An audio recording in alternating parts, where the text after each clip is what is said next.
What's one book that changed your life?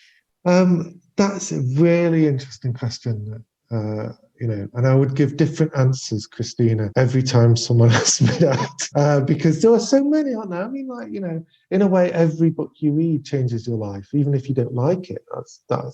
That changes your life. The whole point of writing is that you're trying to change people's lives, and or reading is that, uh, as I say, you want to learn stuff, change things. I suppose this time I'm going to choose Dr. Seuss's Green Eggs and Ham. So Dr. Seuss's Green Eggs and Ham is this, if you don't know it, is this wonderful American children's book all about someone who doesn't like green eggs and ham. And then the whole book is poetry, and by the end realizes he does like green eggs and ham. And it's all poetry, and it's incredibly musical. And the reason I've chosen it is because it literally changed my life. In that, when I was, something I said earlier was that I was a very, very slow learner as a kid, and that I didn't learn to read and write until I was sort of 8, really. And that was the book where I finally cracked the code. And one day I started. So to me, writing, I loved the look of books. I used to apparently sit on the landing, stroking the complete works of Shakespeare when I was 5. But it was all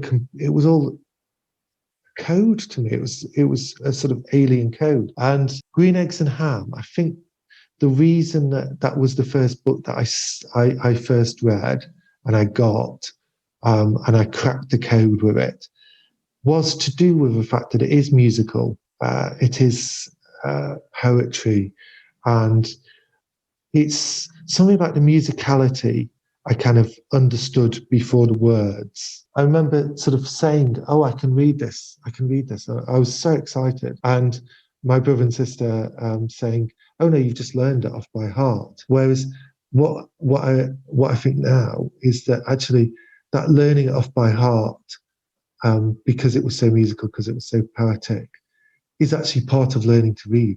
That learning by rote, for me, was the way in which I got into it. And I suppose ever since then, I've kind of had this idea that what books are most is music. That the best stories, in a way, are forms of music, that you understand them in that way first, and then maybe you get the kind of uh, the other aspects of it. Um, so it kind of changed my life, because it was probably, if I were, uh, the very first book that I ever read. I love that idea of it being about the musicality of it because I think too often people forget you can have the musicality of it, even if it's a story or a poem. People think they're separate things. And actually, when you combine them, it can be really powerful, both in terms of enjoyment and also in terms of memory, like you say. And it also, like, I think it's the reason why people love Dickens. Is, I mean, not everyone does. I mean, I know that I'm aware of that, but why some people love Dickens, is because of the musicality of it. That it was the best of times, it was the worst of times, or Fog Everywhere in Bleak House. That the first 2 or 3 pages of every Dickens novel is just music. It's almost it's almost, the story is neither here nor there. You're reading it. It's like someone's started a piece of music, and what an amazing way to start a novel, by the way. So I think that musicality of good writing is something that's underrated in many ways. I think that all the best writing is kind of performative. It's like there is a kind of performative element to it, and a musical element to it. Or maybe that's just the writing that I love. I'm not sure. I'm the same. I like it to feel natural, and there is a natural poetry to the way a lot of people speak. And I have compared screenwriting and fiction writing and copywriting and blogging to poetry before. And whenever I do that, I get mass unsubscribed from my mailing list because people don't like the comparison. Oh, wow. I wonder why.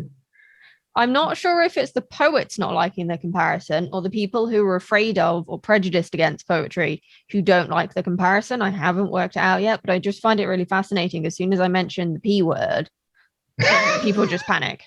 That's amazing, isn't it? Yeah, Yeah. that But is incredible.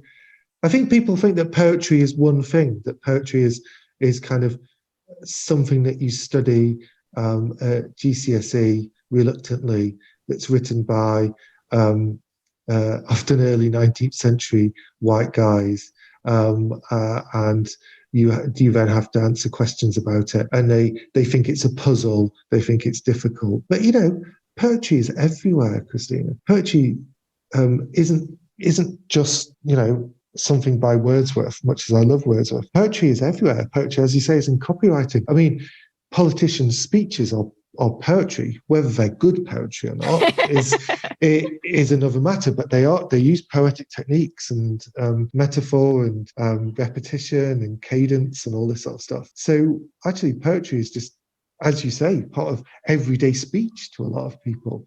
And one of the things that I love writing most is dialogue. My stories, quite possibly my novels are radio plays, really masquerading as novels. I love writing dialogue. It's one of my great loves. And the way people speak in everyday, in just everyday context, on the bus or whatever, is poetry.